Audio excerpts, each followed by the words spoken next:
Welcome to the show. We're diving into the world of local talent, artists, wrestlers, and businesses. Let's get started. Welcome to the Chew and You podcast. What's going on, guys? Welcome back to the Chew and You podcast. Unfortunately, today, well, lucky for you today, I don't have the ugly galoot here. As you can see, he's not even in his seat. I don't even know. I hope I pushed the right button here. There you go. Actually, we got John Cena on the podcast. That's the only thing you can't see him. But we're here today on the podcast, man. I do have a co-host coming in, but he is running a little late. He's probably somewhere eating peanuts somewhere or looking for the little man parking space. But that's a whole different story. On today's episode, guys, it's going to be a great one. First of all, I want to say thank you to everybody who tuned in last week. I hope your Thanksgiving was great. I hope all of you had time to spend with your family. And those who got really, really, really drunk that day, I hope you repaired everything of all the arguments you had after the day of Thanksgiving, because that's normally how it goes. But anyways, on today's podcast, we have a very special guest all the way from San Antonio, Texas. They drove down here to the Valley, and they're like, what are we driving to? No, I'm just joking. They've been down here a couple of times, and I'm just happy they came down. To have these two people on the podcast is a treat. Just goes to show you that our pod reaches out in other parts of Texas, and they're intrigued to come and have some fun with us. But enough of me chit-chatting and sounding boring on the mic.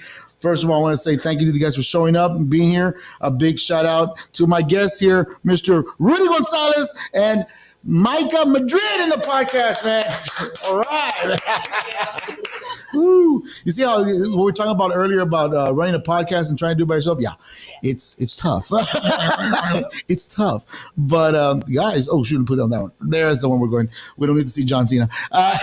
Thank you for coming to the podcast, man. Welcome to Westaco, Texas. I know you guys are usually coming down here doing shows sometimes, but I mean, for you guys to come on down. Oh, here you go.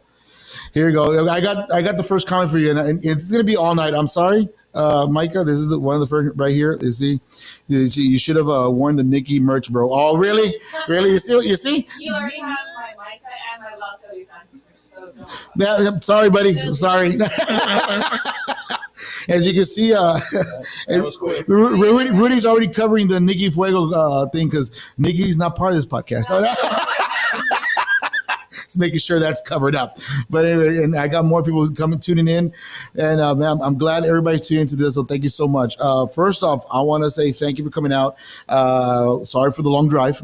Secondly, yeah. But other than that, guys, tell us a little bit about yourself. Let's start with Rudy. Or you guys decide, flip a coin, draw stars, whatever you like.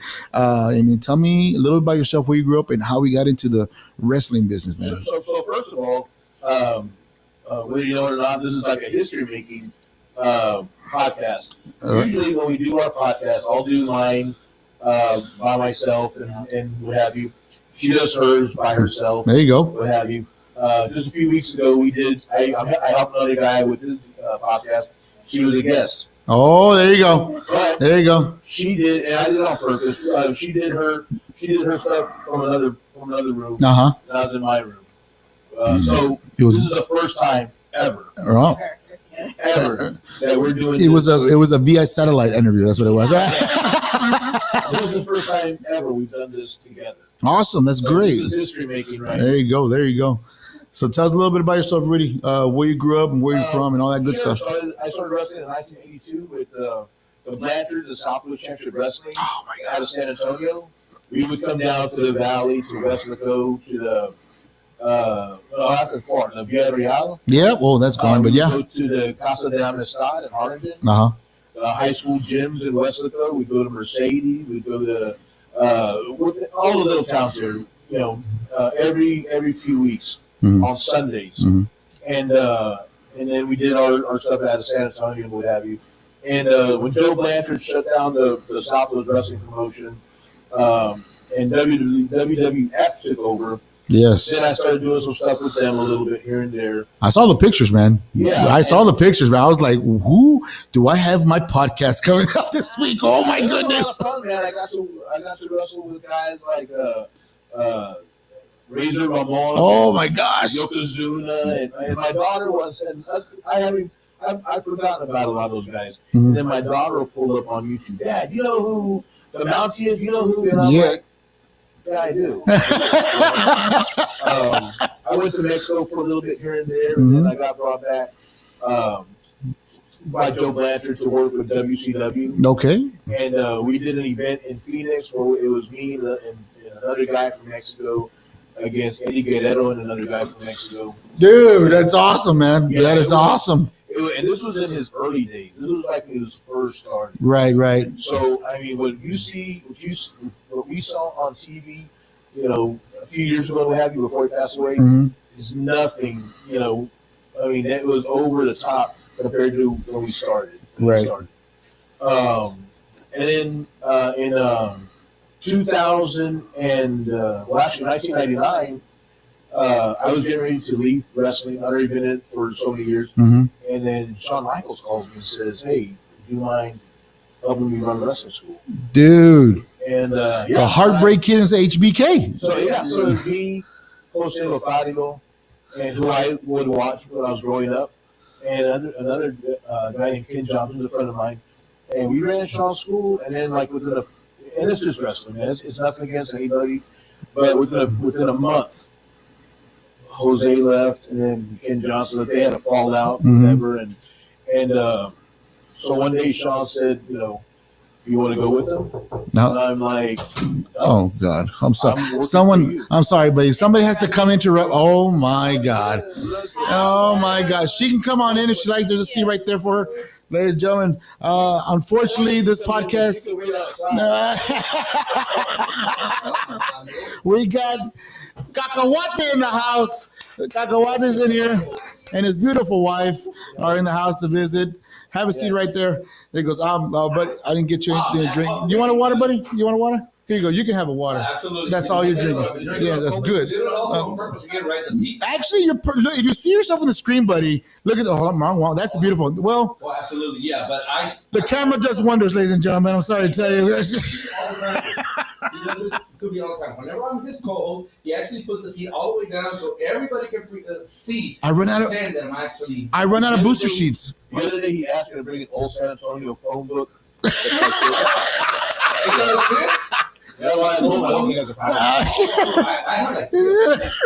That's what he uses to drive. Go on, Rudy. So I ran Shaw School for 2 years, and I trained guys like Daniel Bryan and Brian Kendrick, Paul London, and I tell everybody the same thing. I was blessed, and I came. Wrestling is the right place, right time. And I was at the right place at the right time.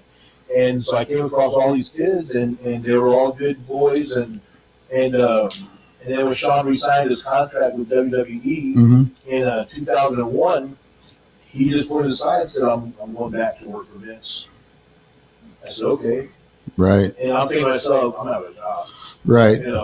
What am I going to do? The G Generation X era, the Raw era. I was going to be D-Generation unemployed. Oh my God. And then he said, unless you want it. And I'm like, he's just, so I asked him, I said, what do I got to pay you? He said, don't pay me anything. It's yours. And he gave me the keys. And that was it. And so that was April of 2001. And I've been running school ever since. That's awesome, man. I've had some good kids come through there, and for the longest time, because right off the bat, Brian Kendrick, Brian Danielson, a young man named Lance Cade, and a kid named Chris Schultz got signed to WWE right away. And the talk was they got signed because of Shawn. Right. And they probably did. I don't know, but I do know that Brian Kendrick and Brian Danielson are still in the wrestling business. Yes. So, and then Paul London came through my school, and then Paul got signed to WWE. So, but that had nothing to do with Shawn. And then I had a young man named Masada who came through my school, and he's a big wrestling star in Japan, and wow, he did the hardcore stuff. And then, right. And then I had Hernandez come through, and they had nothing to do with Shawn. So I started thinking maybe I'm pretty good at this stuff. Right. And then as the years have gone by, I've come across some, I've trained some other kids and stuff, and they've done very, very well, and they're productive in the wrestling business. And I come across, it's gotten to where I come across kids I have no connection to, like Nikki Fuego. Right. I have no connection to her at all. And I see her, she wasn't putting together WrestleMania type matches, but she was putting together solid matches. Right. For her experience. Right. And so we just decided, hey, won't you do this, won't you do that? And the next thing you know, she's messaging me, and then I had to talk a while back with a young lady named Mercedes Martinez. Mm-hmm. And so we talked about training and stuff. She's in AEW now, I think. Mm-hmm. And so we talked about training, and she said, Rudy, females are different. You can't train females the way you train the males. Mm-hmm. And so now, anytime any females, any girls want to get into wrestling, mm-hmm. I send them to Myka. There you go. I just posted just today. We have 4 or 5 girls in our group right now. I saw that. I saw the post. And I don't mess with them. I'll just tell them maybe, if they miss something, hey, watch your footwork or hit the ropes harder, or just little things. But Myka runs them. Right. And she's doing a good job. We just signed a 16-year-old girl just yesterday. Yeah. And she was giving me the rundown on she wants to be the youngest NXT star or whatever. I'm like, who's the youngest for now? She's like Roxanne Perez. I'm like, I didn't know that. Roxanne She's Perez. telling me this whole 21. wrestling stuff. She's really into it. She has her goals. Yeah, That's she has good. goals That's and stuff. good. And you can tell when somebody is really passionate Mm-hmm. by their actions. You can say, I'm going to do this, I'm going to do this, I'm going to do this. So last night, first day, we're doing rolls. And she couldn't do it. She starts crying. Not because she's embarrassed, but because she knows she can do it, but Right. she's not getting it. Right. Frustration, right. Right. And I'm like, wait a minute, we're wrestlers. What are you crying for? And so she said, well, I know I can do that. I know I can do this. So Myka pulled her aside and talked to her. And by the end of the night, All over the place. That's awesome, man. so I mean, and I'm saying this in front of her. I mean, she's doing a pretty good job with the girls. We did a wrestling con in North Carolina called WrestleCade. Yeah. It's like the biggest wrestling convention in the country. Right. And I was talking to one of the girls there, and she was like, "I can do it so good. She's doing," and just like blowing her head up. Like I'm sitting there, and her head was like, and I'm like, Cut it. yeah, she's doing a good job. So, and that's just the direction that wrestling's going to now. It's more females are getting into it. Yeah. So I mean, with guys, it's with me, it's like get up. But you can't talk that way to the girls. You got to because they're females. Right. And there's a way to go about stuff like that. So she's like, come on, get out of the ring, let's go talk, or whatever. Like I said, the girl, her name is Savannah, and started doing her thing, and I'm like, wow. Wow. So I'm giving props right here for everybody. That's awesome. That's awesome. I mean, really doing a good job. Nikki Fuego, she doesn't even call me anymore. She doesn't. Before, like, You don't bring me flowers anymore. Nikki, Give Rudy a call. She texts Myka and stuff. What do I do about this? What do I do about that? So, and that's fine. That's what she's there for. Right. And again, that's the direction that pro wrestling is going into now. There's the guys and there's the girls. Right. And so I've been running school since I said 2001, Mm-hmm. and it's progressed. It's like little cycles. There's a down, and then it comes back up, down. And right now we're going in an upswing. We got more females in the group than we've had in a while. Mm-hmm. I've got some good male wrestlers, some good guys. I get messages every now and then from some of the guys down here, like we're talking about Chris Austin. Right. I think the world of him, man. He's a good kid. Kiki Caballero. Which, as a matter of fact, those two guys are actually going tomorrow to Odessa. They can thank me for that. Yeah, no.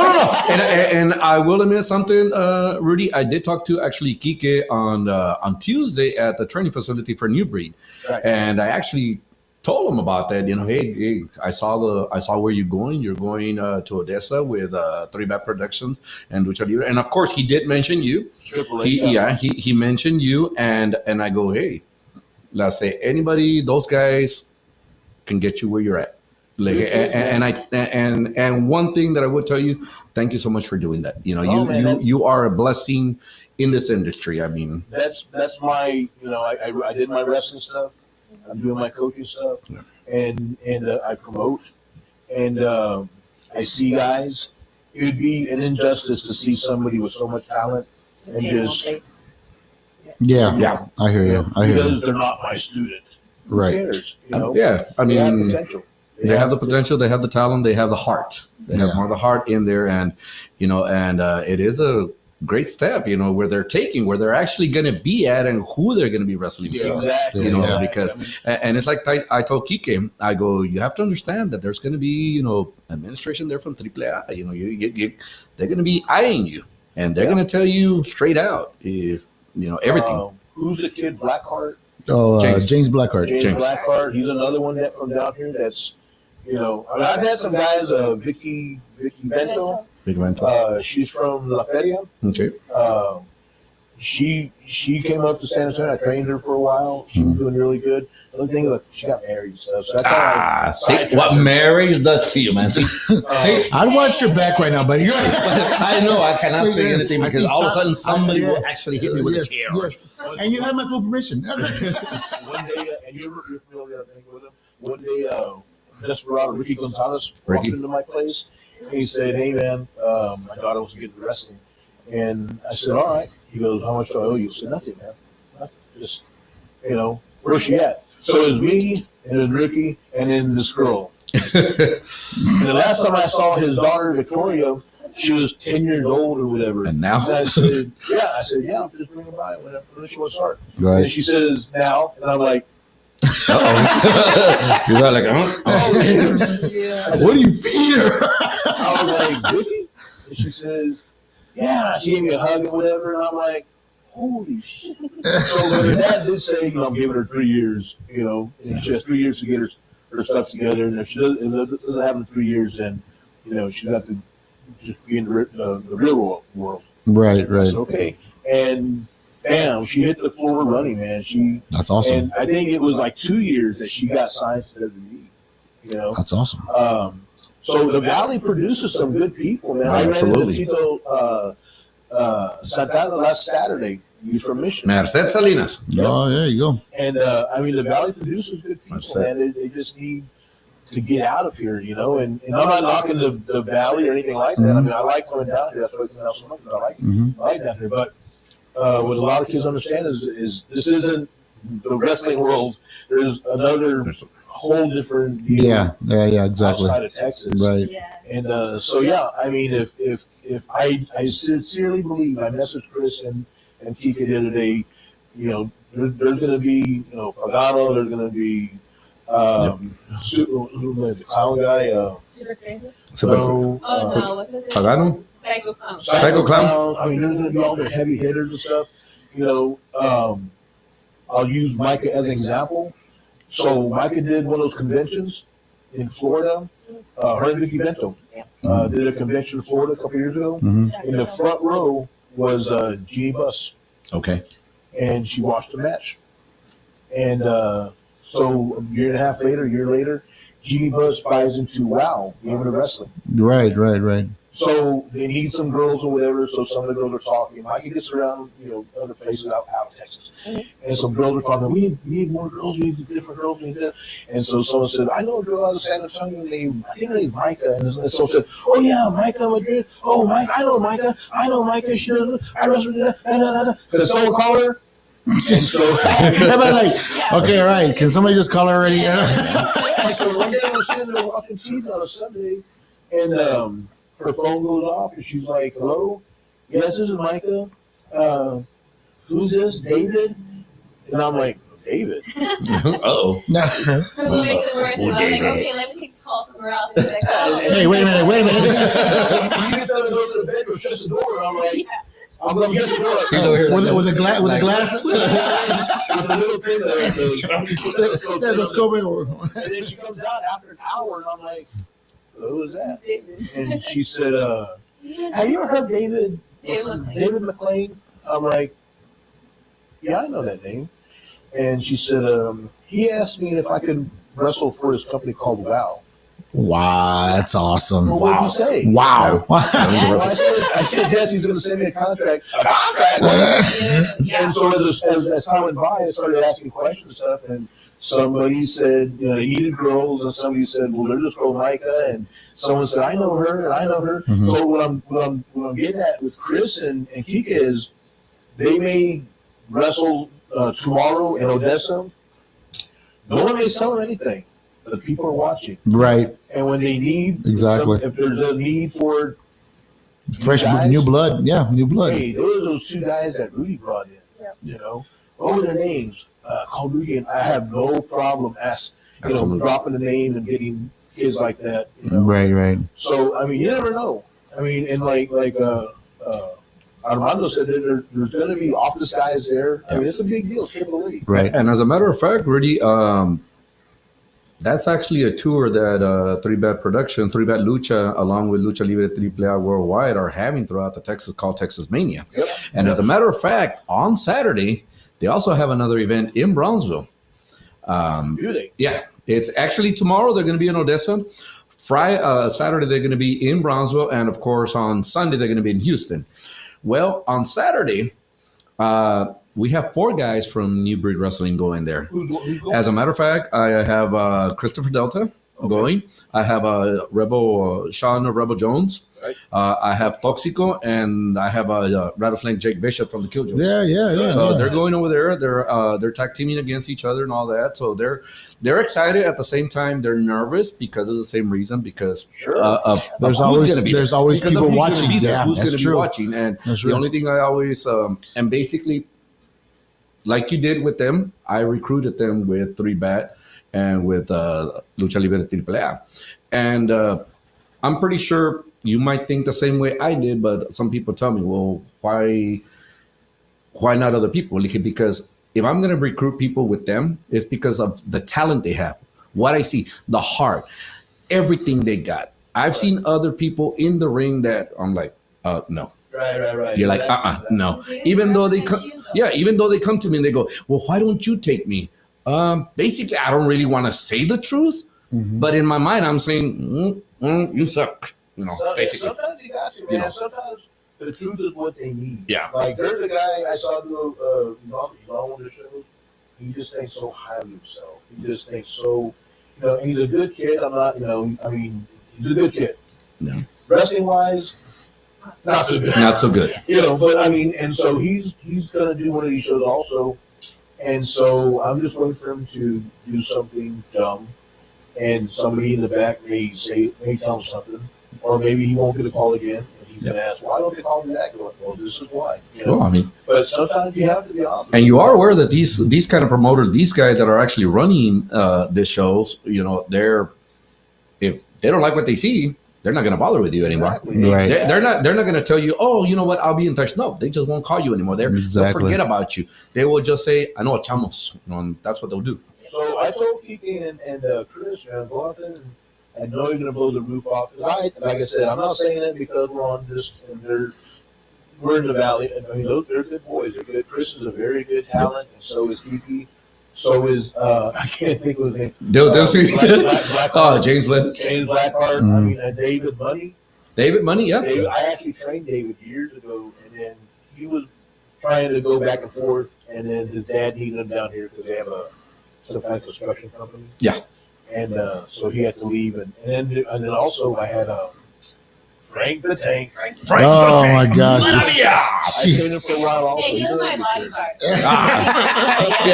Yeah. Oh, you needed a body. Oh yeah, she did need a bodyguard again. You need to get on a bodyguard again. But I hope those boys do good, man. Yes. They got tomorrow in Odessa, and then I have them booked also for San Antonio on the 14th. On the 14th. Wow. Yeah. So I hope they do good. I think that the Brownsville and Houston shows came up later. I mean, this came up with me. It came up August, July, around that. Well, that's about the time that they had actually. No, you know what? No, because in reality, we with three back, we were actually scheduled in Port Isabel. Then all of a sudden, it got moved to that one. I remember that because I had the schedule because I work for Three Back Productions also and Lucha Libre.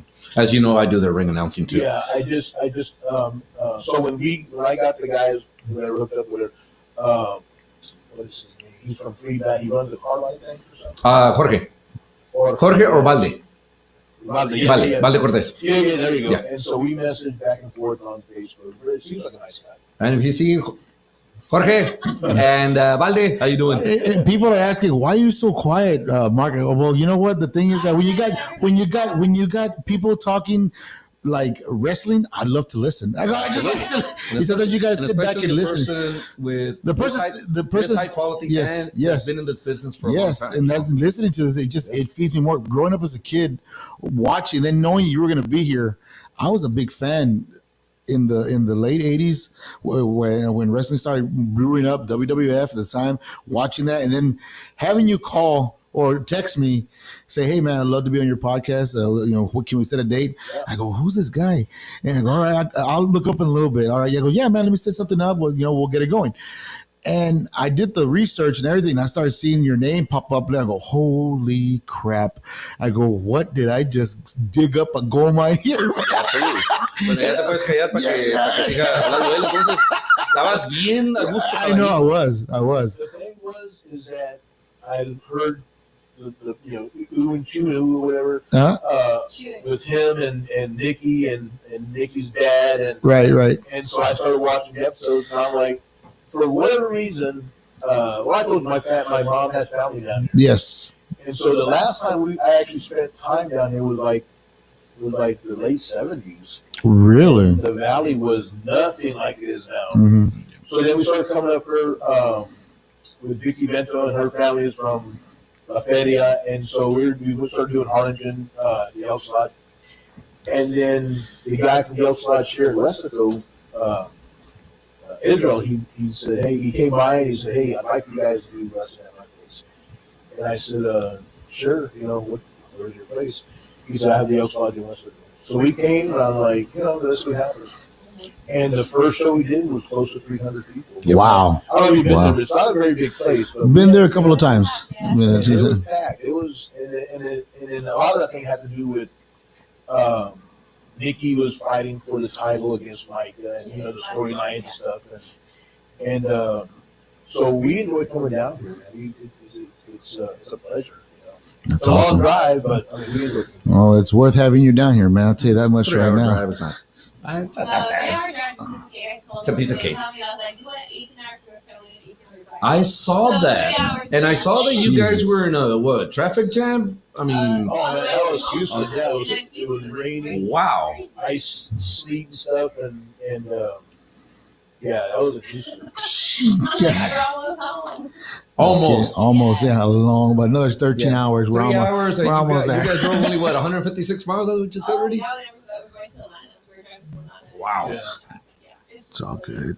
Hell yeah, man. Hell yeah. Well, let me get into some commercials real quick. I got some sponsors that I got to give thank you to for keeping this show up and running. And we'll come back and we'll talk to Myka next. So she's next on the list right now. Big shout out to Anotis Constructions, residential, commercial, renovations, and remodels. These guys are always on the clock 24/7, man. Give these guys a call if you want to set up a new building, new house. Give them a call. They'll set you up. Let them know Chewy who sent you. Also, if you're planning to build a parking lot, a driveway for your home, these guys have it. Anotis Construction, Concrete Solutions. Give them a call. Same phone number, man. Talk to Tony. Let them know Chun who sent you. These are great guys. Big project in Edinburgh. As far as the courthouse, they're getting situations done right now before they start throwing the actual cement down to get everything up and rolling. And last but not least, I did talk to this guy today. There's a promotion coming up. Stay tuned sooner for the next episode because he's going to release a promo for you guys. I think he's going to be doing tattoo specials for the month of December. Pandora's Box. Big shout out to Freddie Honda. As you can see, he did my custom tattoo on my arm. Really great job. Does a I need real to go visit him. yeah. Maybe he can put some hair on his head. Probably. Probably. More likely he can. He makes it look real 3D. Let's do it to it. But a big shout out to Freddie, man. Thank you so much for sponsoring the podcast, man. I appreciate everything you do. Guys, podcast coming back to the great people here in the podcast with Myka. Before you actually start talking to Myka, what's up? I want to say something to Rudy. Oh, here we go. I actually saw a Myka, video. I'm sorry. Yeah, I think so. No. Actually, I saw a video once. You actually wrestled my favorite of all time, my favorite wrestler of all time, besides Stone Cold Steve Austin, Bruiser Brody. I saw that match, how it went down and everything. Question, Rudy, how did it feel wrestling a guy like Bruiser Brody? That guy was a beast. He's like, it's hard to explain. The story is, I don't really like talking too much about it because I'm exposed to stuff. Plead the fifth. If you saw the one-on-one match or if it was No, it was a one-on-one match. Okay, so yeah, that was. And of course, the other one also. Piece of cake. I mean, he was always nice to me. I refereed a match with him and Abdullah the Butcher. Yes, I saw that one too. She pulls it up. My daughter pulls it up. And but he's always been nice to me. So the story on that match is, I had just did a deal with Gary Hart had a guy called the American Ninja, and Gary Hart was trying. So several weeks he did a deal where the American Ninja guy chopped a tomato can in half, and of course it was gimmicked a little bit. So he chopped a watermelon in half. He tore a phone book in half, and so he was this bad mixed martial arts guy. Right. So Gary Hart said, "Brother, I want you to work with," I think his name was Chris or something. "I want you to work with Chris, and he's going to give you a karate chop right in the neck. I want you to go down, and we're going to call the ambulance. We're going to take you out." And I'm like, I just saw this guy chop a and you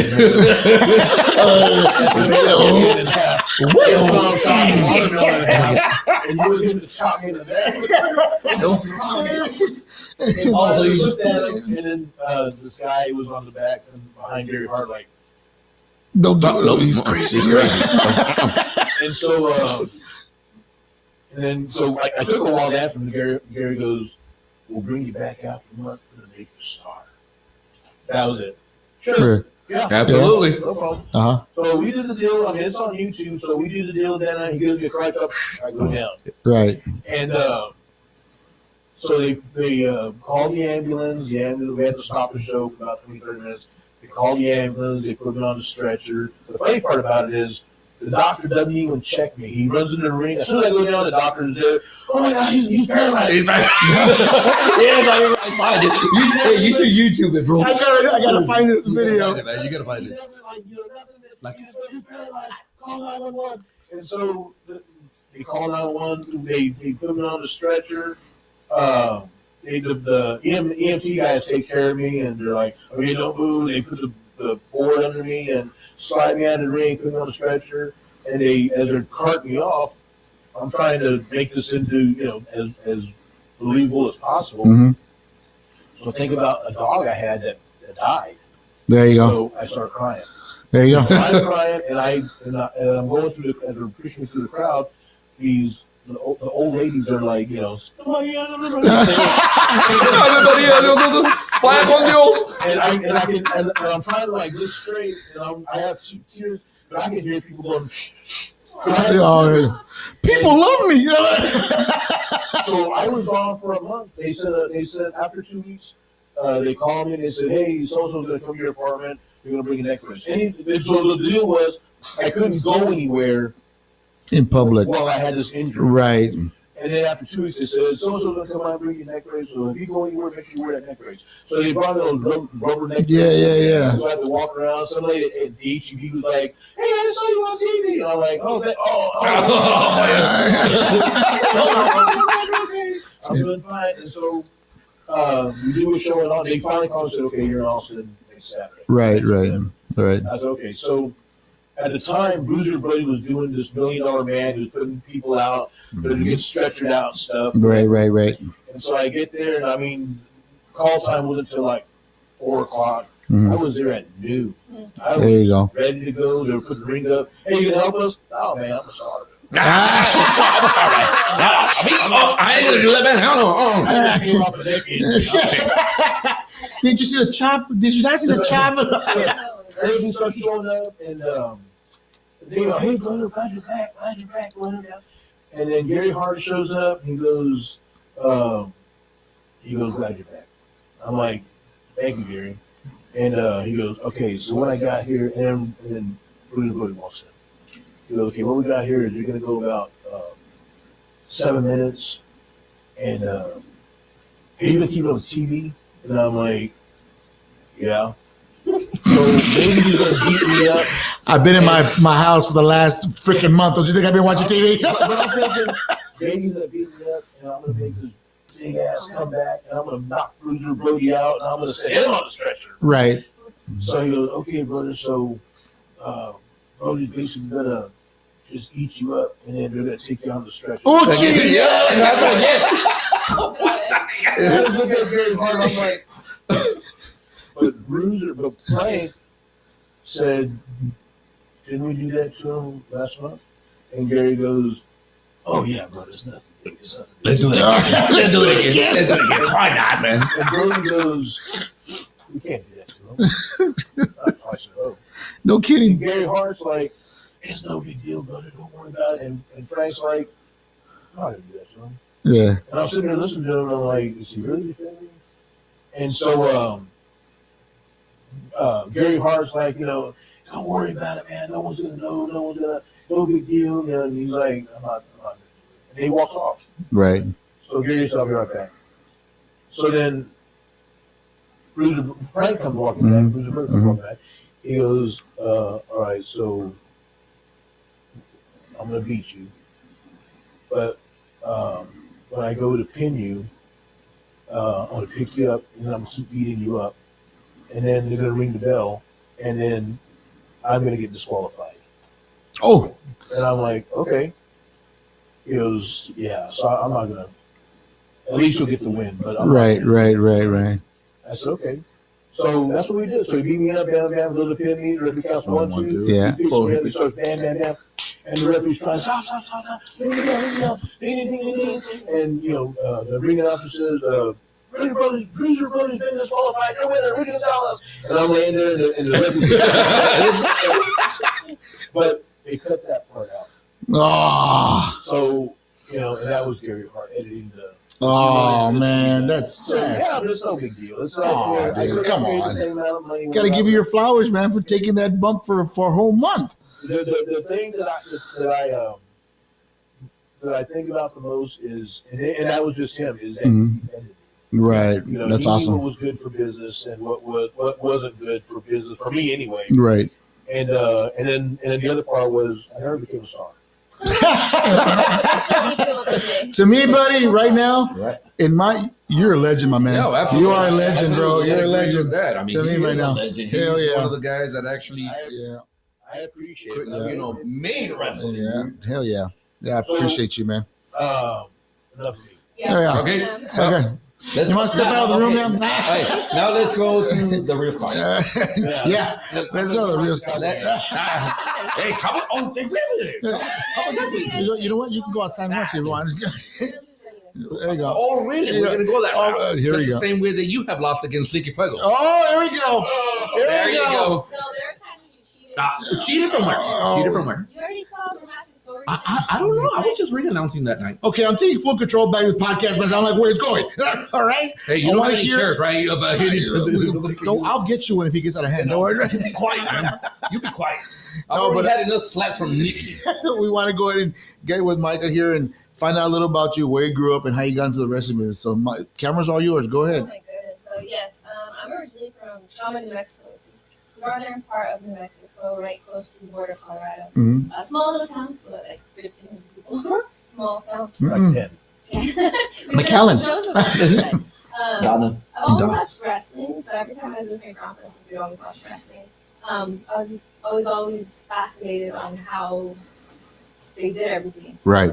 So one time, well, I started working in the post office. Mm-hmm. I was already getting tired of doing the same old stuff. Live in a small town, everybody knows everybody. Right, So right, you know right. how that goes. So I was like, you know what? You show Michael's fan, so I like the way he entertained people, how he did all that. I'm like, you know, I want to do something different. I was supposed to go to college, I didn't. So I was like, okay. So I sent a message to Texas Wrestling Entertainment at 17 years old, Mm-hmm. which I got ignored. So I'm like, all right, fine, I'll go a different route. Mm-hmm. So then I was like, okay, so at 18, I sent another message. Finally, he calls me like at 11 o'clock at night. He was like, hey, I'm looking for Mike. My name's Michael. Mhm. I'm looking for Myka Madrid. I'm like, hello, yes, this is me. And he's like, is your name Michael or is it Michelle? I was like, no, my name is Michael. Because I have a twin brother.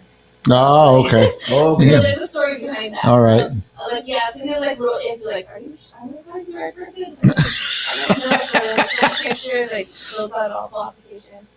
Came down, checked out to school. All of a sudden I went back home and then I had to decide, do I want to come back or not? So I was like, okay, you know what? I'm done. I don't want to be there no more. I want to just get out and just be on my own. So Right, right. my parents brought me, dumped me off kind of. Get Get out! Anyway, started in 2011. Had my first match 3 months in. Mm-hmm. Oh my gosh, it was a crazy journey. I got job after job, going on trips, and coming back like, hey, if you're not going to work, you get fired. I'm like, okay, well, I guess something else. Right.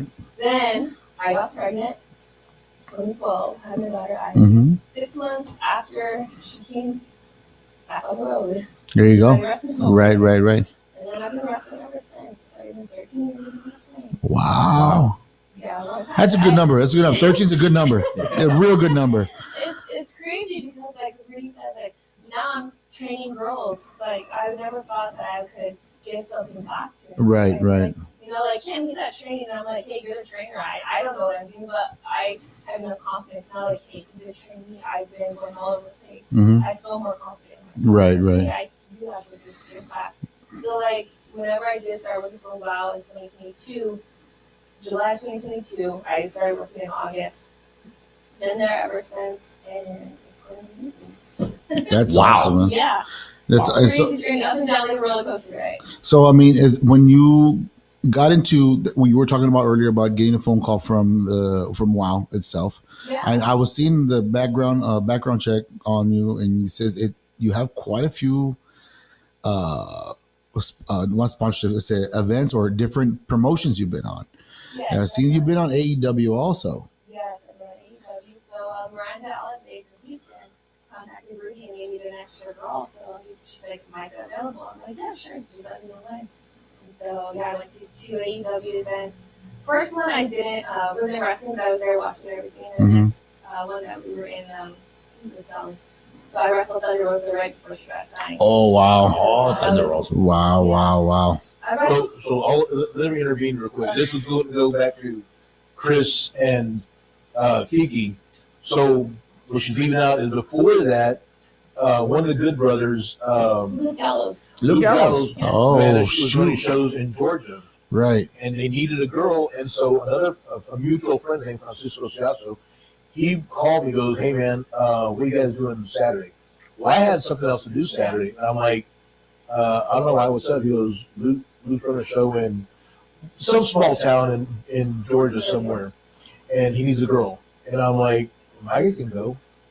And he goes, can she? I said, yeah. He goes, I know it's short notice, but man, I'm sorry. You know, I go, hey, she can be there. Yeah. Right. So I told Myka, hey, you want to go to Georgia? She says, yeah. Are you going? I said, no. So Me and my sidekick. There you her go. and our daughter went to Georgia, There you go. and then the promoter from Shine Wrestling said, "Hey, is Myka out?" You know, I said, "Yeah." He goes, "Well, can she do Tampa Sunday?" Yeah. Sure. Yeah. So she went and did Tampa for Shine Wrestling Sunday. Mhm. So for the AEW spot, there was a time where all the girls that they had for the show were getting in the ring, working out stuff. And so Dustin Rhodes is watching.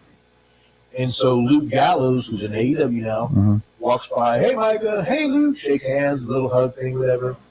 And then Dustin says, you know her? Mhm. And Luke says, yeah, she works a couple shows for me. How is she? And then they start talking.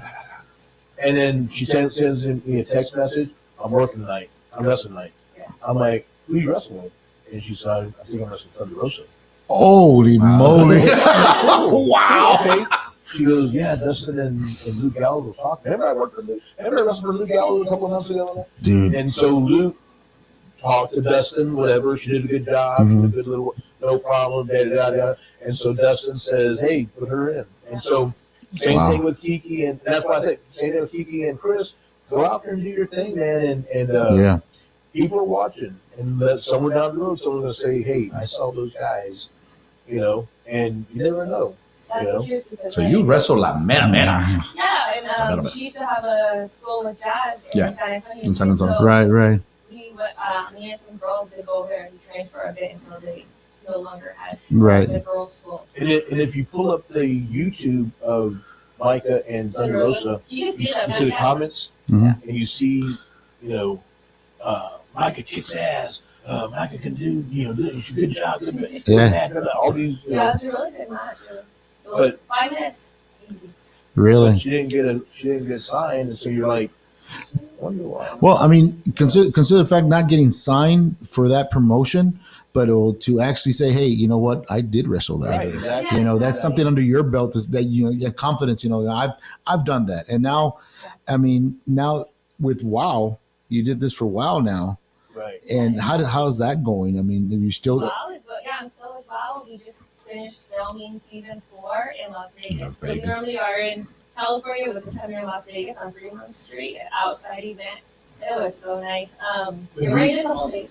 When we did that Wrestle Kid this past weekend, she represented. Yes, Wow. I went out as so this And as a matter of fact, they were showing that show on Sundays here in the Valley from Yes. 4 to 5. As a matter of fact, I was watching it. There you go. Man, I mean, me and my wife we were sitting down there, and she was like, "What are you watching?" Like, wow. And as a matter of fact, I will be honest. The only reason that I started watching it was because I actually wanted to see you, and we're like, "Okay, where is she? Where is she? Where is she?" So they have another thing.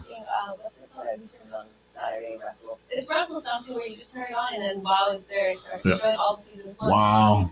Before it can It's come on on. the- I'm using that a lot today, guys. Wow. Yeah, no. And man, if you haven't seen it, I was actually watching their episode this when they were in Las Vegas. Mhm. I mean, wow says it all, man. Because and let me tell you one thing: there's a lot of talent, A lot of a lot. I mean, I was very amazed with those girls. Yes. I mean, helped with the I'm a heel, and I love that there's one girl. She was wearing a man, I forgot her name, a backwards cap and all that. Oh, that's the rapper. What's her name? The rapper. She's Oh, a, BK. Well, Killer Kate. Killer Kate, yes. As a matter of fact, I love the way she. Her persona. Yes, I'm Yeah. like, So she's- I would even be afraid just to actually Well, just. she lives in Dallas. Yeah, she wrestles on Independence with Killer Kate. Wow. And then her partner, Gigi Gianni, she was San Antonio. Okay, Oh, okay. wow. Yeah, they did real good. And I've seen bits and pieces of the. I haven't really gone into watch a lot of the WoW wrestling, Yeah. but when I did start watching it, it brought. I mean, talk about nostalgia. Going back as a kid, watching Glow for the first time, and when I saw that, I was like, "Oh my gosh!" I go, but you know, and it's something I told my wife. Like my wife and I used to watch wrestling a lot back in the day. We don't watch it as much anymore, but you know, we would watch it at one period of time. We've noticed the persona of women wrestlers have changed through the years. Right. You know, you had Glow, which you were the tough ladies, threw themselves around the ring and gave a good show. Then WWE brought the divas in, and there was more flashy, a little bit more, you know. More prerogative, more prerogative. more- I mean, you still had the good wrestlers. I mean, consider the fact you had Lita and you had. I really want to throw Trish Stratus in the mix there But you that- got to remember how Trish Stratus first started. yeah, She started and as a people diva. like China, you know, seeing China come out there and whoop butt left and right. Yeah. You see that persona of women wrestlers change. Now they're roughnecks, man. They go out there and they're Yeah. throw down. Just as hard as the guys do. Yeah. I think we put in more work than the guys do. I feel like we have to prove ourselves. Yes. Every single time we get in the ring. One example we're gonna put. Hey, it's man's sport. You know what? Yeah. Something to do with this. Right. And one example I'm going to put, I mean, and I've actually refereed several of her matches when she was in the independent. That's actually Roxanne Perez. Yeah, and I You know, worked with Roxy. Roxanne. She was actually She Roxy. trained with us for a little while. You know, so she was actually out of Laredo. I refereed a lot of her matches when she was independent. And I remember when I actually told her, one day you're going to be up there. Yeah. And look where she's at now, and look at her. I mean, her and Raquel Rodriguez. Yeah. Look at them. Those people, they're from the 956, and look where they're at. Why? Yeah. Because they have that hard day passion. They want it. They're going to get it. Great examples of putting the work in, and Yeah. they put the work in. I mean, when Rick told Vicky, I told her, Yeah. Vicky, you got 3 years.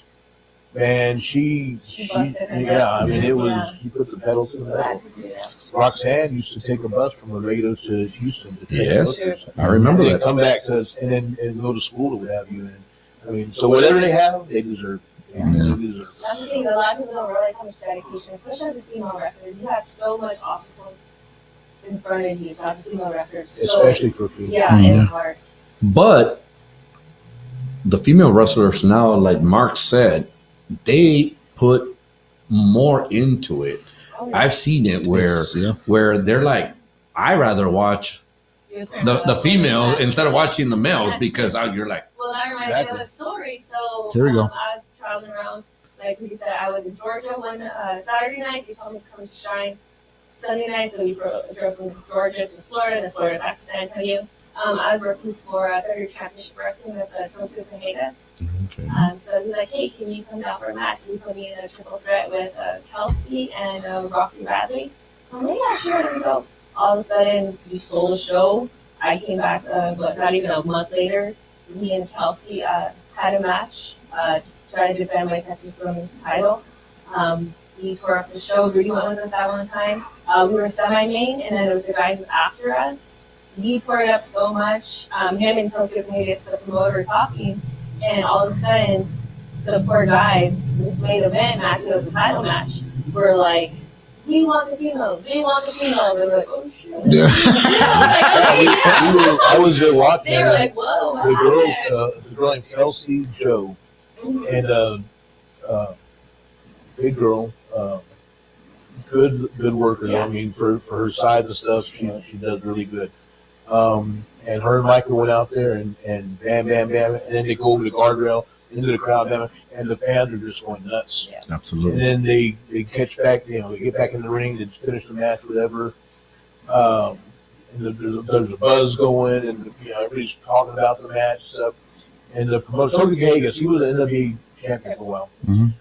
So he comes up and goes, "Hey, bro, Myka and Kelsey kicked ass, bro. They kicked ass." Mhm. And so we're sitting there talking, having a beer, just talking over stuff, whatever.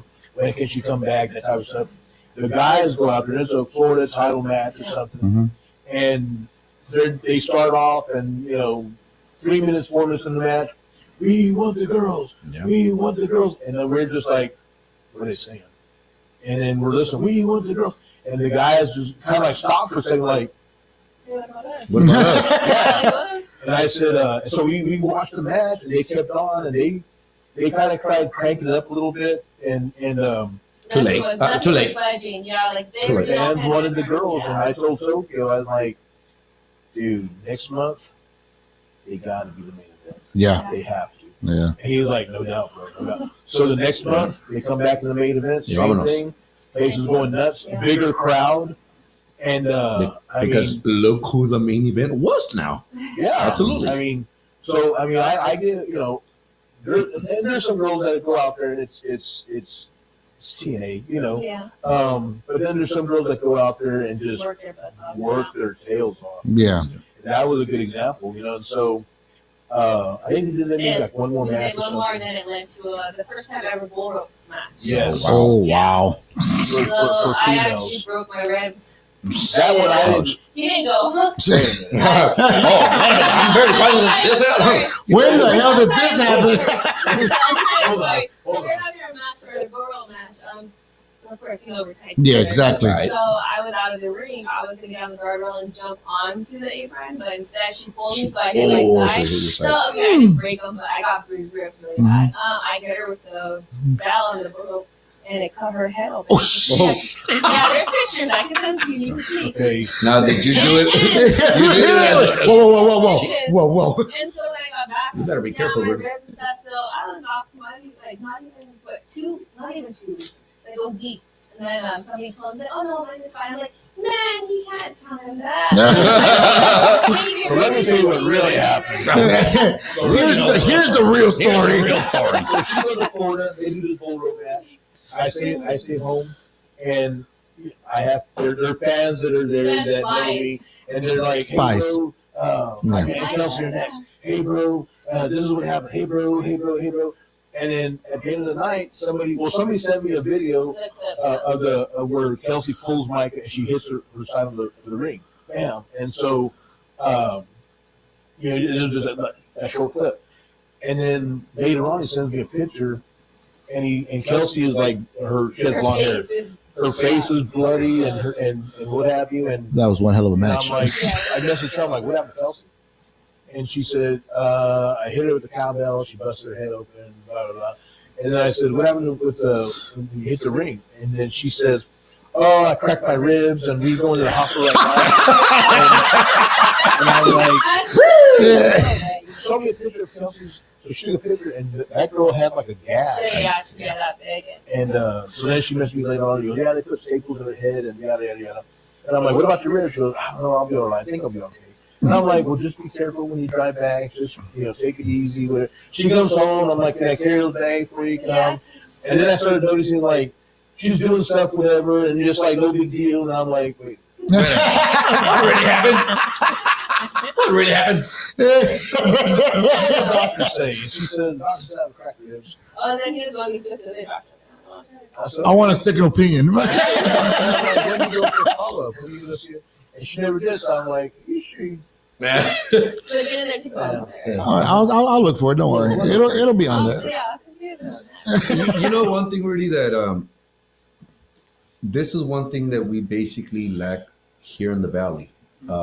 Girls wrestling, women, There's a girls lot wrestling. of different, so whatever That's Nikki one thing, Fuego. and basically, main one is Nikki Fuego that we have down here. I know that there's another young lady coming aboard. I hope I've seen her in the trainings with New Breed, and her name is Vivica Jade. Basically, I can call her the mini Rhea Ripley because she looks like that, personas. but. That girl, I see her the way she trains, and she has a big heart for the sport. Yeah. She has it. And I see that in her when I go to the training facilities. I see that a lot in her. And I'm like, Are there other girls that train with her? no. See, and that's the thing that I was told Nikki Fuego not to be mean, but like I started training and there was nothing but guys. But once I started going out there and having wrestling matches with females wrestle completely different than guys. Totally. There's some girls that cannot face you. There's some girls that can do whatever you want them to do. So like whenever I had my first match with Nikki Fuego, I'm like, okay, she's like, oh, I've been training for a while. So okay, so what can you do? And she couldn't do anything, not to knock her or anything, but she couldn't do anything. And Rudy's like, we pull a match out, and I pulled a match out of her. And it's not a WrestleMania match, but it was. Yeah, and it was you a guys, good match. actually did a great job. Yeah. Like we focus on, and I'm not knocking. Danny Chance runs New Breed. Mhm. Good dude. Yeah. Not Awesome his guy. training style at all. But We we focus on focus basics. exactly. We focus on, so like when she talks about her and Nikki, she says, hey, can you do a hammerlock? And Nikki like, Can you do arm drag? I don't know how to do that. Yeah. I don't know how to do that on hammerlock. I don't know how to do that. But I can spear you. Yeah. But I can. As a matter of fact, do you remember one time you actually wrestled her and you all did a move, te dio un látigo donde te sacó and all that? Yeah. Okay. I train with her doing that. Doing that. Okay. I train with her because I know more about lucha libre Yeah. Right. instead of American style wrestling. Yeah. To me, lucha libre is more arrow, more everything. So when she was telling me that she was going up against you, Yeah. and I go, hey, let's practice this, and then ask her, what does she think about it? Exactly. And she actually came to me and she goes, look, we did it. Let's say, and she She was showed it, excited, yeah. and she was all excited. Not that I want to take any credit for that, but No, but a lot of times, us, we've been in the wrestling business for a long time. You know, for decades. We can say decades. We don't mind saying how many years we have. But a lot of times, a small advice can be big for them. Sure. It doesn't Goes a have, long way. and all that. And like Kike Caballero, when I go into the training facility, he goes, hey, porque me dice cacahuate, and he goes, hey, cacahuate, what do you want me to tell him to do to train? And a lot of these young guys that are barely coming into this, it's like I always tell them, Kike, you have to start with the basics. Right. That's it. You know, hazlo changuitos. Don't train them to already do the heavy stuff because they're going to get injured. And that's one thing you don't want from them. Right. Comienza con lo básico, changuitos, you know, haz japonesas, haz lo que sea, haz lo básico. Right. You know, they have, because, you know, already for that, you really have to train for at least minimum, I would say 3 months. Sure. Maybe the maximum 6 months, only with the basics. Then after that, if you feel comfortable Right. doing other stuff that you want to train to do that, then do it. And not only you feeling comfortable, that other people feel comfortable working Yeah. with you. You know, in the ring. Yeah, and it's like I tell a lot of these guys that all of a sudden me dicen, hey, pues, I'm going to go over here and I'm going to wrestle this guy. I don't know nothing about him. The advice that I tell them, and I'm pretty sure you agree with me, Rudy, is like, hey, if you don't feel comfortable doing something that you think, or I might get injured or this, don't do it. Right. If they get mad, who cares? It's your body you have to think about. Yeah. At the same time, the same way you have to take care of yourself, you also have to take care of your opponent. Right. Exactly. Porque You lo- wanna walk in the ring, Especialmente walk como out tú the dices, ring. Myka, the base, Yes. like we call it, la base. Yeah. Man, see, if one of you, si no pones base, like we call them, oh my God, you're gonna get injured. Especially like we call it in Spanish, cuando haces un tope, you know, de cuerdas, que te vas a las cuerdas y haces un tope. Exactly. You know, hey, if you don't know how to put that base, guess what? You're not only gonna injure him, you're gonna injure yourself too. That's true. That's true. And that's how with the women wrestling, whenever you go out, like, I honestly agree to have no women to work with me. I worked with Renee, you know what I mean? Like, the same height and everything. Right. He's still a man. One of So, you guys, yeah, one of the yeah. guys. So, Smaller whenever I guys. started going out wrestling with females, I don't know how they work. You know, I'll trust them, and they're trust me with their bodies. So, having matches with different women, like knowing how they wrestle a little bit, maybe they don't know as much as I do, or maybe they know more. Just for example, like working with Elise at Shine, she taught me so much on how to slow down, how to call a match, how to just relax in the ring. Mhm. And at the same time, be aggressive. And at the Yeah. same time, be aggressive. You watch Elise's matches, everybody's always telling me, oh, she's so this, she's that. She is like one of the women that I go to and be like, hey, how do I do this? Or what's this or that? Right. Going to OVW, working for Al Snow in Kentucky. I mean, Al Snow, sweet. He's in the same thing. Everybody wants some hair. What does everybody want? Working, Maria Padilla she's the one that runs the women's division at the OVW. She is the locker room. And so every year I go to, it's called the Nightmare Rumble. So that's going to be 2026 Nightmare Women's Rumble. OVW, that Ohio, Yeah, or Ohio Valley Kentucky. does that still exist? OVW? Yeah, it's for Really? Al Snow's been there forever, right? Yeah, Wow. that's where, But that's not that wrestling organization is not affiliated anymore with WWE, Not no right? more. Not no more. They They used to be. Randy Orton came from there. Yeah, Randy Orton, Brock Lesnar, and all that. Batista, Yeah, all those guys. John Cena came from there. John too. Cena, yep. So going, making trips over there, it's like 12 hours going, 12 hours back. I'll drive because I don't understand everything. Going for nothing, you know, I just wanted to get the opportunity working. Right. And somebody gave me feedback. Right, right. So out of the blue, we could be home on Wednesdays, they must show up Thursdays. Mhm. Wednesday in the afternoon, said, hey, can I be here Thursday? Yeah, sure. Yeah, I gotta go by. But Al's done that, yeah. yeah, he's Nah. like, and that's whenever I start working with them, that's they're like, okay, I see Myka's reliable, so I'm able to just go out there, but I don't mind. Right. Working with all those different females and stuff, now that's where I'm saying like a lot of these roles that are just in training centers with just men, you need to go out there and wrestle with other females and get to work with them. Right, right, right. So that's why whenever I have like I go to have training at the Texas Wrestling Academy, it's different because I really like, can you put the guys aside, let us we'll just go in there with each other and work on stuff. It's Right. so much different, easier. On your own. I'll get the guys out of the ring, get out, you know, let them in. They'll have their 30 minutes, Yeah. 45 minutes, whatever, do whatever they, you know, she gets them going. But like I said, years ago, Mercedes Martinez said, "Girls train differently than guys. Mhm. Don't try and train." So after that, And one of the days that you guys are actually down here, I would love to introduce you guys to Vivica. there was a girl Yeah. that Myka worked with one time. She came down and did a show for New Breed. I can't think of her Molly name. Bloodhook? That was her name?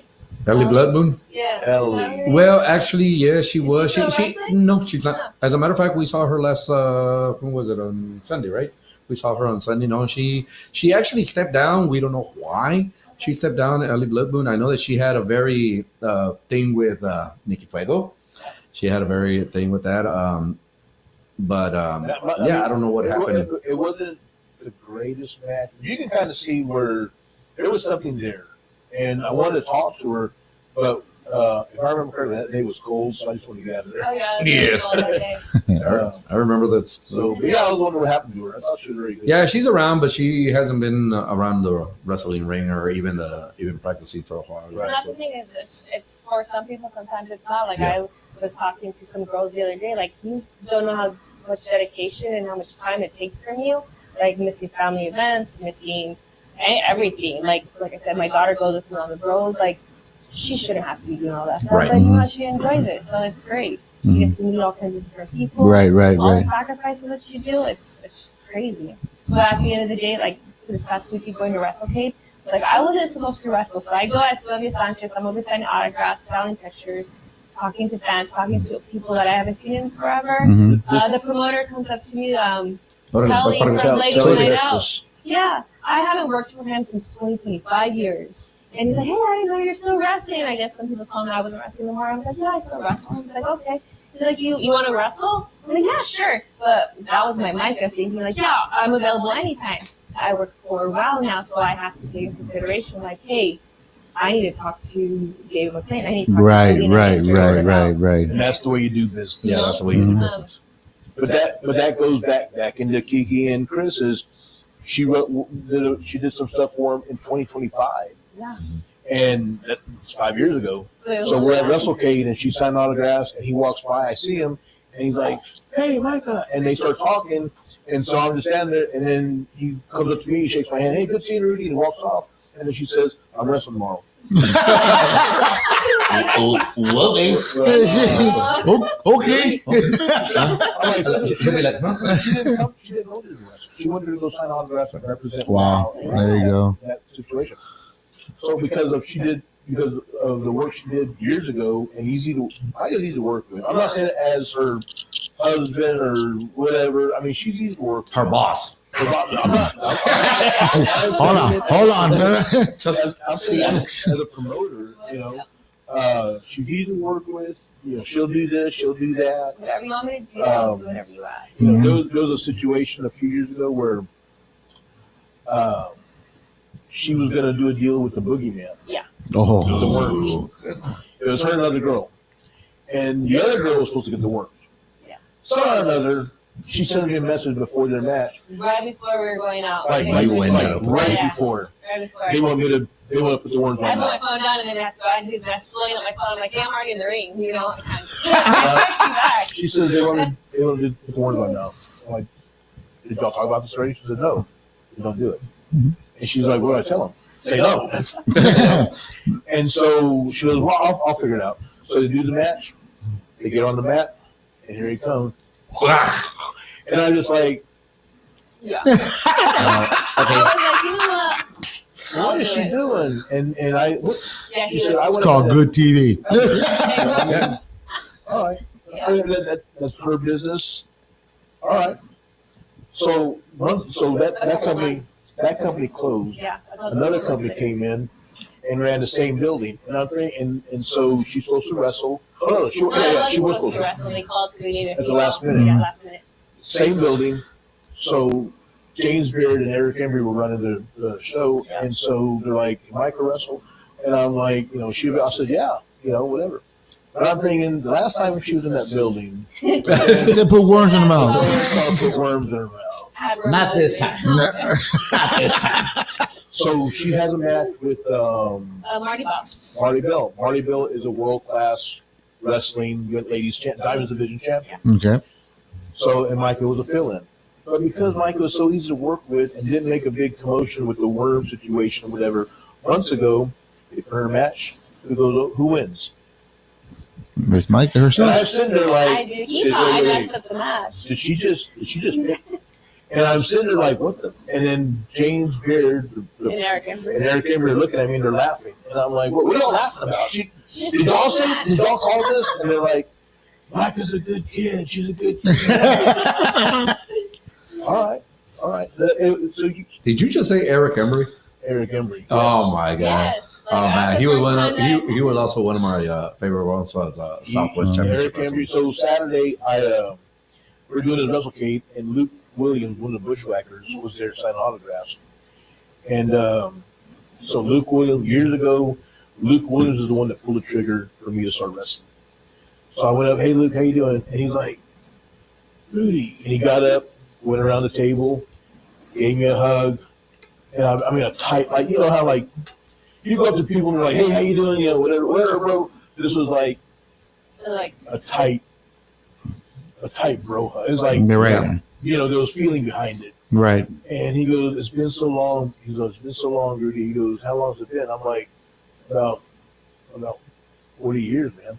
Wow. He goes, how have you been? He goes, man, I'm so glad you're still in the business. And I'm like, I got to thank you. You're the one that, and I said, you, Eric, and there was a guy named Jonathan Boyd. You, Eric, and Jonathan are the ones that made that call. That's awesome, man. I just want to tell you thank you. That's He gave awesome. me another hug. He goes, it's my pleasure. He goes, you're always a good boy. You're always a good boy. And just, you know, and I've gotten to where, like, I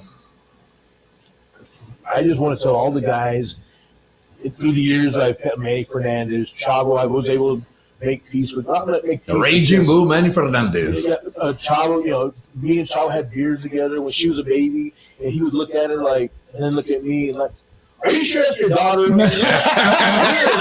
and I'm like, he dude, kept on like telling his brother, he's like, what are you doing with this guy? You know? I mean, I love those guys, man. Luke, I mean, Yeah. I wish I could have told Butch, you know, Luke's partner, you know, thank you and stuff. I mean, he passed away a couple years ago. Mhm. But Eric, you know, he was running the world class promotion or the Southwest Wrestling promotion for a while, and you know, we talked for. I mean, I was doing this stuff, you know. I ain't crying, man. Somebody chopping onions. You know, all those Damn guys, allergies. all those guys mean so much to me because they're the reason why I'm still doing this. That's awesome. You know, Tully's Tully, and you know, but I love the man to death. I mean, he's still Tully Blanchard, but you know, people are like, hey, he's an asshole. Man, he's good to me though. You know, I just want to tell all the guys that gave me that little push, just thank you, man. And Absolutely. There you go. And then when that happens, I share it with my students because I want one day for them to appreciate, you know, what they're doing and hopefully appreciate the work that we're putting in to get them whatever. Right, Yeah. exactly. Yeah. Kiki sends me a message, hey, Rudy, I just want to tell you guys that for that. You know, Chris will say, hey, thanks, bro, whatever, you know. Steve, James Blackheart, he's not on the show in San Antonio, but he sent me a message, I'll be there. If you guys need me, Yeah, you guys need me. I'm there. I'll help with the ring. I'll do what you want me to do. I'll, you know, just want to tell you I appreciate helping me out. Stuff, Right. you know, stuff like that. You know, I mean, more than, you know, Brian Kendrick one time said, "If I ever make it WWE, I'm gonna buy you a house." Where's my house? Where's your house? Exactly. Where's my house at? It's like, dude, I'm still in an apartment, man. You live in Malibu in California. And he's like, "Oh, coach, Help me. I'm not making that much money now. But you were before." And a lot of times we thank all those people that actually Well, they opened the make who we doors, are, you know, for us, you know. Yeah. And when I say us, because, you know, I remember that all of a sudden I used to get some phone calls. Hey, are you so-and-so? Like, yeah. Hey, I need a referee. I need for this match and all that, because for so many years I did it before. I still do it every once in a while if I want to, but I do more ring announcing. But I mean, just to get that phone call from people that I don't even know, Mhm. and all of a sudden they're like, hey, well, we heard a lot about you, and all that. You know, hey, we want you to come. We're having this show. Can you referee for us and all that? Absolutely. Right. I was like, and I've been very blessed in this business to actually have known and still know a lot of people that are way up there. Exactly. that. Yeah. We'll do any of this. I'm sorry. I'm laughing at the comments that are coming out, and Jancito's making me laugh. He goes, "Don't thank Myka no more because she calls me Llorón." You said that? Jacinto, Nikki's dad. Nikki's dad. Nikki's dad. Yeah, tell my for Christmas I have some bandanas that are made and they have my name on them, so he could just use it. Yeah. Oh, don't worry, he's listening. He's To listening. this day, like we're at WrestleCade, I haven't been in that part of the country in Years. years, Mhm. and I'm there to I'm the driver He's for our Myka, Uber. Is it and an Uber? Yeah. I took Sabino Blaze over there, Yeah. and Sabino made a connection with his people, you know. Yeah. But I'm just standing there at the table, just looking around, and then someone comes up, Rudy, are you Rudy Gonzalez? Yeah, and then. Yes, I am. Well, yes, I am. Yeah, and I was just like, man, I saw you wrestle, I saw you, blah, blah, blah. And they would ask me, who was that? No clue. There was a guy, so there's a video out there of like Jim Cornette, some guys, old timer guys, talking about wrestling, and so some of the guys that were asking questions like, we don't wrestle fake, and we don't wrestle either this, so this stage with. Vente a entrenar a ver to see if it's fake. And then this guy is like, I just want to tell you guys I appreciate everything you've done. It's on video, it's on YouTube. And he's like, but it's still real to me, man. And he's crying. I got you. And so that went on a few years ago. That went viral. Mhm. And everybody was like, yeah, you're an idiot because you still believe in wrestling and you're blah, blah, blah. But that's what we do. That's what we're supposed to do. Right. And so I'm like, hey, if he still believes it, so what, man? Leave it alone. Yeah. So he sent me a couple of messages. This was like 5-6 years ago. He was like, hey, thank you for defending me, and I look up to you and all that stuff. And I'm like, hey, no problem. I appreciate fans like you. So Saturday, they have a wrestling show at that WrestleCade, and the promoter Tracy Myers takes me and Myka, we have some other people with us, to go Sit down. give us some seats. Mhm. And so this guy sends me a message. He's like, hey, man, I didn't know you were going to be at WrestleCade. I'm like, yeah, I'm here, watch the show. He goes, I want to meet you. I'm here at the hotel. Everyone had a hotel across the street. And he goes, I was there earlier, but my back was giving me problems. So I had to come home, and I had to come to the hotel and rest, whatever. And I'm like, if your back's giving you problems, just rest, man. Yeah. I want to come and meet you. I want to come and I'm like, he was like, where y'all sitting at? I just said, we're watching the wrestling matches. And he kept messaging me, and I was ignoring him. Mm-hmm. So we're watching the match, and I feel, Órale. Uh-oh. and It's right behind you. yeah, he's right there, like, you stalking son of a bitch. He's like, Rudy? I go, yeah. He goes, I'm so glad I met you. Gave me a hug, and he got down on his knees. I'm like, you want to see? You want to share? He's like, no. All I heard him say bad back and like scoot down. I'm like, you gotta give him a chair. He was holding me tight. He was, stuff like that, man. It makes you, on my end, sometimes I get so frustrated with some of the stuff that these guys do, and it's like, man, it's not for me no more. But then when stuff like this happens, it's like, Yeah. this is Yeah. why I did this stuff. Yeah. Yeah, because of No matter how pissed off I get off with it, this is why. There you go. And I told him, if you have a bad back, sit down. Jesus. You sit down. It's my Right. privilege to sit. And I'm He like, just did it man. for like 5 minutes. He was there for almost He like was- for 2 matches, and those matches were Long long. matches? Half an That's hour, awesome. It was like half an 45 hour, minutes. yeah. Wow. And then finally he left. He was like, I don't want to keep you from the matches, and you already have, but I already missed two thanks to you. so and he left, and and I just sat there and watched the matches, but my head was like, Yeah. there are people out there that still Yeah. love wrestling, Right. and even Right. though the participants, the players, Mhm. act like fools, the fans still love that. Yeah. That's true. They eat it up. They eat it up. And Like, so and a lot of these fans that sometimes, during the match they take it very personally. Oh yeah. All of a sudden those are the ones that become your best friends. That's Sure. Yeah, You know, exactly. and I know because I've made so many friends because of the way I was. You know, my wife knows me that I'm actually a rudo. I've always been 100% rudo. I'm a heel. It still is. You know, yeah, I know. I'm a heel. I'm one of those that I want the people, out there to hate me. Yeah. You know, right now I'm actually just Doing a manager, great but- job, buddy. You're doing absolutely. a real great job. I know that. And, unfortunately, she doesn't like that because she thinks they're going to get up and beat me up. And it's hard for short people to get heat like that. I know. Yeah, I know. Hey, that's okay. You're short too, Rudy. Yeah, man. Maybe one. Maybe one. I'm older, so Oh, my the God. older you get, the shorter your shrink. It's gravity. It pulls you down. And it's your hair. I don't have any hair. It's gravity. It pulls you down. No, but Okay. I got to hear. It says I have a question for Rudy and Armando. Vámonos. It says, what do y'all think about AEW doing all the blood and board and nails like the Moxley? What do you think about that? Ooh, That's their Rudy, style of wrestling. yeah, that's It's just not their for style of me. wrestling. It's not for me. I'm used to, like they say, Southwest Wrestling, the Sheepers, they were like the innovators of hardcore wrestling. And at that time, there was a lot of blood and stuff like that. But it was Manny Fernandez and Chavo Guerrero fighting the sheep herders for weeks and weeks, and they cheated, and then they hit him with a chair, and then they hit him with a table, and then finally these guys were like, you know what, we got you in the cage next week. It was built up, not Right. every week, Right, you right. know. And so when they did those matches, it meant something. Right. And you could hear the buzz in the air when fans were showing up, like, "Oh, man, it's a cage match." Yeah, it's a cage match.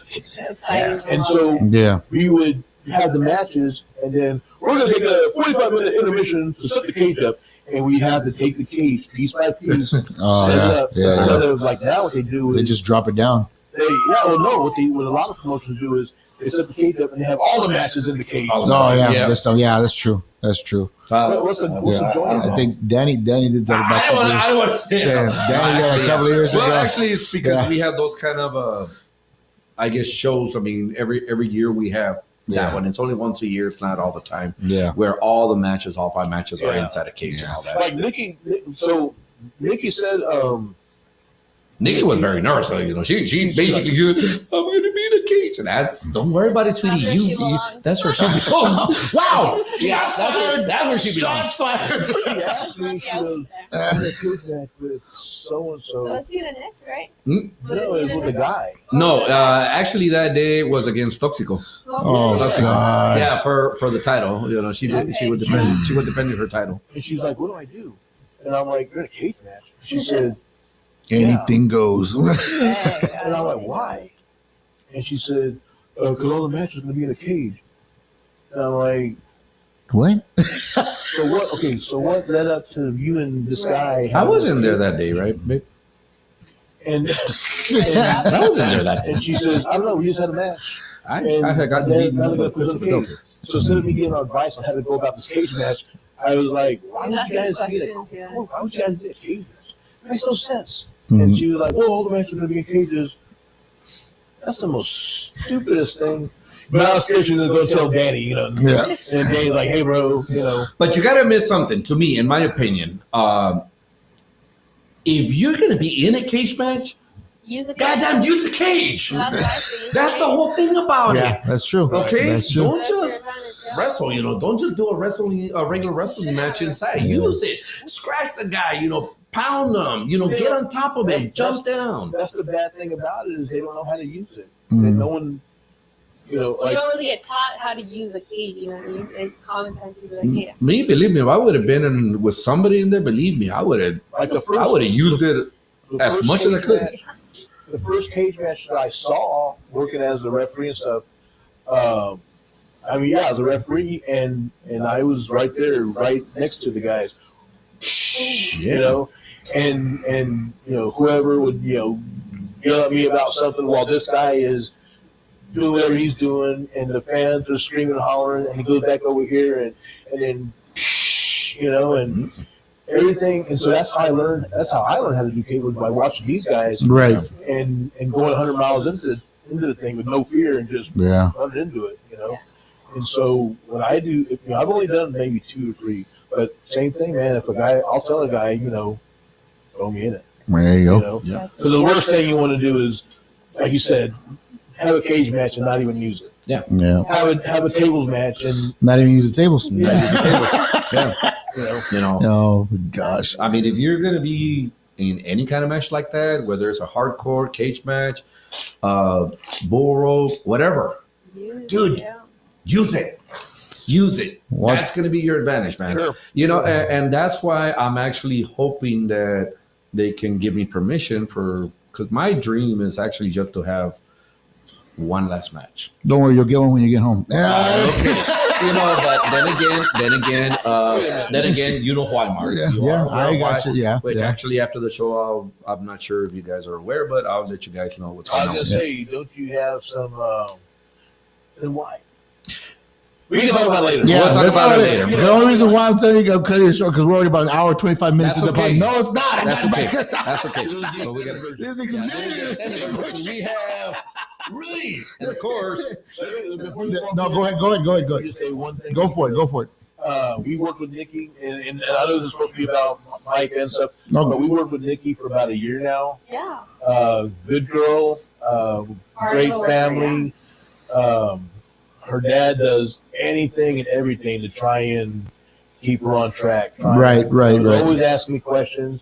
And so, you know, and the reason why I bring this up is not all parents are like that. No, Um, mine are sure not like that. you know, Mhm. To this day, still, I'm on TV. no, I mean, the first time I actually did it, I I'm still remember, TV you know, my nobody- dad wasn't too much of a fan of me doing it. sure. Yeah. You know, he wasn't too much of a fan. As a matter of fact, on my very first match, he actually went. And he came back, and the first thing they ask is, "How did it go?" "Oh, lo madrearon, cabrón." Salió madreado. You know, but then again, it's because we love it. You know, a lot of times we don't have, even though my dad was a big time fan of Lucha Libre, Same thing. he didn't like the idea of me joining Yeah. it. You know, My mom and dad never saw me wrestle. My dad would watch wrestling late at night when I was younger. And then when I got into wrestling, and my dad, I was supposed to be going to school. And my dad said, "How's school going?" I'm like, I'm working for Southwest Wrestling. So what are you doing? Putting the ring up and selling T-shirts. "Oh, how much you pay you?" I'm supposed to get paid? And he said, "What about school?" And I said, "I dropped out." And so my dad said, "You got to move out." Yeah. And so when Jacinto, you know, sends me, "Hey, what do you think about this? What do you think?" Or any parent Oh, yeah. message me about, you know, their kid wrestling or whatever, man, I greatly he's very proud of her. appreciate it. And then at the same time, like, you know, her parents totally against it. Mhm. And you know, not going into too much, but really tried, you know, really tried sabotaging, you know. Yeah, But- that's a roller coaster. We did a show in her hometown, and we had 400 or 500 in a town. I was joking, but I wasn't joking. In her town of trauma, and like there were like 10 people there. That's only 1,000. Quítale los dos But ceros. at the show that we had in her hometown, we had about 400 or 500 people. So basically, you had half of the town in there. Yeah, Yeah. and from surrounding towns. So, and then it was in the newspaper the next day, front page. And so a couple of months later, we go back to her, you know, her town or whatever. We go to her mom's house. Her mom's making dinner, breakfast, whatever. Yeah. Her mom goes, "You know, you were in the front page." She tells her, "You know, you were on the front page of the newspaper after y'all show when y'all were here, right?" And Mike was like, "Yeah." And she goes, "Did y'all get a copy of the newspaper?" And I got a couple. I said, "Yeah, I got a couple copies." She opens the pantry. Jesus. She bought all of She them. opens the pantry door. "Well, if you want another copy, there's like a big stack of Wow. But she was the mom, you know, her mom was also like, "She doesn't have to be doing this. She has no business doing this. She should go home back to back home to Chama. She shouldn't have no business here. You know, we need her back at home." You're just completely anti-wrestling. Yeah. Right. And so when all that stuff was happening, when I saw the crowd there, you know, the whole time I'm like, all the wrestlers signed autographs. Vámonos. All the wrestlers signed autographs and pictures. And Micah's line was, and I'm like, "Who are all these people?" She's like, "That's my cousin. That's my tia. I went to school with her, and this guy I used to date him. He used to have a crush on me, whatever." And I'm like, As long as you pay Next the ticket, boyfriend, next boyfriend, next boyfriend. as long as you pay the ticket, I don't care. Yeah. But that's what I like to see is Right. when the parents, when the families are like, you shouldn't be wrestling. There's no money in that, and then you're successful at it, Yep. and then it's like, take that. You want to push it in their face, and that's how it was. I say that, and my like I said, my mom and dad never saw me wrestle, but there's times where I'm like, you didn't want me doing this, but I made it work. I made it work, And Right. I say it vengefully, but also like I wish they would. I wish at some It's not point they that part would, that you wish that they would support. Right, Yeah, exactly. right. So when Yeah, I see, sometimes you wish they would support you, right, Rudy? so, Right? so when I see, You get your ass kicked when you get home. When I Though. see Probably outside of the parking lot, man. You know what? We'll film it. when I see Nikki's people come in, the mom, the dad, the aunt, the cousins, the family members, and stuff, and she has a whole section. I'm just like, Yeah. that's how it is. That's how it is. Yep. That's how they're I mean, proud. just a quick shout out to her dad. Yeah. Nikki's can suck an egg, but I mean, her parents, her family. And before we leave, Rudy, when are you coming back down here to the valley? So February 1st, we're in Harlingen, Texas, Okay. and then February 15th, 15th. Westlaco. Okay. All right. And I'm working on getting the what's his name, Atomico. He was on AAA Worlds Collide Wrestling, the little midget guy. Oh, dude. Almost whatever his name was, and then Dude. the midget guy. Okay, I'm working on getting the midget guy now. Okay. I'm also working. You got to bring him to the studio, bro. That guy's so bad. I'm also working on getting some Atomico. some wow talent. Okay. Down here as well. I mean, Nikki, I think so. The last time we were in Westfield, I had Nikki wrestle a girl named Abaddon, which was She was one scary girl, man. Abaddon, Nikki. Yeah. But it's a learning experience for Nikki. Absolutely. Yeah. And so, I mean, Myka's worked with Evelise. When she worked with Evelise, wrestled with Evelise, I mean, Myka's level went. It's a different type of wrestling. Oh, yeah. When she wrestled Thunder Rosa, when you wrestle with talent better than you, you get better. You get better, yeah. Oh, yeah. And so that's where Nikki's at, is she needs to get in the ring with talent better than her, Mm-hmm. and she'll get better. Actually, go. my dream match is against her. After a while, Nikki versus Myka doesn't sell any more tickets, so you gotta I think your wife will give you the pointers. This is what you need to do, Mika. No. Yeah. Mija, si le vas a pegar, pégale aquí, dale. Madréalo, que yo no pego. ¿Para qué no regresa? Oh, my God. First of all, guys, I want to say thank you for coming out on the podcast, man. I appreciate you guys so much. To you come into the studio with so much baggage, man. I mean, I can pick your brain for hours and hours. You have like 4 hours. Yes, I mean, just to hear all these matches you were in. I know I want to plan you to come back again so we can I was really. gonna say, there's plenty more. Yeah, Yeah. I know. I believe it. Didn't even say not even. It was just not even the tip of the 25%. iceberg. Just Yeah, this is just tip of the iceberg, man. And I mean, I want to say thank you for taking the time to coming down from San Antonio to here to Westlaco, Texas, to be on our podcast, man. I appreciate that from the bottom of my heart. All my fans that are here, all the guys that are viewing, which all of them are here, are really yelling out here that they really want to see Nikki versus Armando, and they're saying, "Peanut Head, please shut up." Who the He hell says, is "Mark, that? I told you, bro, time would fly." Yes, I know. I knew that, Casito. Time will fly, especially with two great people in the podcast. Yeah, the co-host is all right, but the Oh, I thought you were beating me too, man. no, not even close. But having these two guests on the podcast, it's not only an experience for me, but I hope it builds a bridge between us to whenever you guys do come down, you want to, or you want to send some of your talent this way so they can experience to be on a podcast, so they get used to speaking that mic skill display. Exactly. Definitely.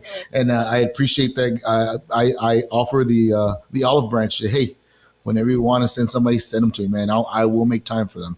I greatly appreciate Yeah. the opportunity of putting us on, like this. I mean, this is usually we do podcasts with a little laptop and whatever, or a phone, Yeah. It's nice being in person. Yeah. Yes. It's a different experience because when he walked in, he's like, dude, I want to do a podcast, but this is too much. And then one guy controls everything, bro. Absolutely. Yeah. And Mark, thank you so much for having me. He as soon as I mention your name, Lock the door. yeah, I'm the next time locking the door. And see your wife was like, please do lock the door. Actually, when I told her that they were coming, they were loud. I said, "Oh, am I going with you?" Yeah. Yes, it's a must. It's a must. Of It's a course. must. And so, like I was telling you earlier, there was a night where I was, everything was just like, and I was just sitting there, just scrolling through my phone and drinking my little fireball, and then these two pop up on the front porch. I don't know, they're dancing to Ram or whatever. Mhm. Jake Pettis. Cumbias. Well, yeah, and I was just like, that's life, man. Yeah, That's the way it is. it is. Just like we did Wrestle K last weekend. We're doing this today. We're in Odessa tomorrow. We're doing something else probably Saturday, and Sunday is our day off, and then Monday back to she goes to work, how to do training, and then back to like a process. Right. Back to the grind. Yeah. Do that just. I wish I could. Well, I don't know how to dance, but I wish I could just like sit back and just go dance. Yeah. But I know if we do something, we gotta have her with us. Yeah, Absolutely yeah, fine too, but it's like Yeah. just relax. Just a reminder, guys, heads up, and I know Jacinto's tossing me this right now. It says, reminder, Nikki will be on the podcast on the 18th of this month of December. So, yes, She I'll will make not it. be on the podcast. I will be taking over. And when she can do a podcast, but she can't go to training. Oh, okay. Shots fired. Here we go. I was like,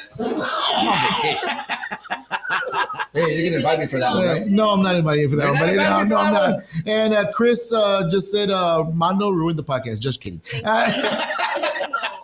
Yeah, No. we'll see you tomorrow, Chris. Yeah, but anyways, like I said, once again, guys, thank you so much for coming out. Thank you for taking the time and coming to the little podcast show that we put together. Next year, like I told Mandito here, that we are strictly going 4 weeks or 3 weeks of nonstop wrestling interviews. And then the last week, we'll have a local artist come in and take up spots. So we're going to try to push as much as we can the wrestling scene out here because it is blossoming super fast. And I like the fact that the communities are getting more involved. Yeah. So that's something I want to dip my toes in and have fun, have at it, man. So thank you so much once again, Rudy, Myka. Thank you very much for being on the podcast. I appreciate you guys. Oh, just in case, guys, let me put this back over here. Put these guys in the main picture. If you want to follow Rudy here, I got his QR code right here. Click on that little QR code. Takes us straight. Look at that, man. It's a matching pair right there. No, cállate la boca, bro. There you go. Click on that QR code. Takes you straight to Rudy's page right there. TWA. Find out what's going on in their neck of the woods. And don't forget, there's Myka Madrid right here. Everything that's going on in her world. Click on that QR code and message her. Find out what's going on and say, hey, what's going on? I'm pretty sure she'll respond back. Ladies and gentlemen, that is our podcast for tonight. What a wonderful, great, long podcast. Thanks to the peanut next to me. It's just you, buddy. Every single time you come, we go 1 hour. It's always an hour and 30 minutes, hour and 40. And you're making me talk, and we're getting close to 2 hours. Shit. Anyways, pardon my language. But anyways, guys, once again, thank you so much for tuning in tonight. Everybody who's watching in attendance, thank you. Don't forget to share, follow, subscribe. Guys, I appreciate every single one of you guys. Also, before I go, no, I got gifts. I forgot. I got gifts for you guys. Right there on that table, got 2 caps for you right there. Right there. Those are your guys' caps right there. And that little cylinder that's right there, Rudy, that's for you to put up in your office or in your gym. That one right there. And that black bag right there. Go ahead and stick your hand in there, both of you, and grab one little item inside there. One little item, not that kind of item, but don't look in there. Just stick your hand in there, get it. Get your hand in there, reach in there. That one's for you, and get one more for yourself. There you go. That's it. Just one. Just one. That's right. No, you can't. No. You can't. And a Merry Christmas to you guys, man. I appreciate you guys coming down. thank you. Ladies and gentlemen, that is the podcast for tonight. We'll see you next week, Tuesday. Only reason I'm doing it on Tuesday because Thursday is my anniversary, 26 years with the wife, man.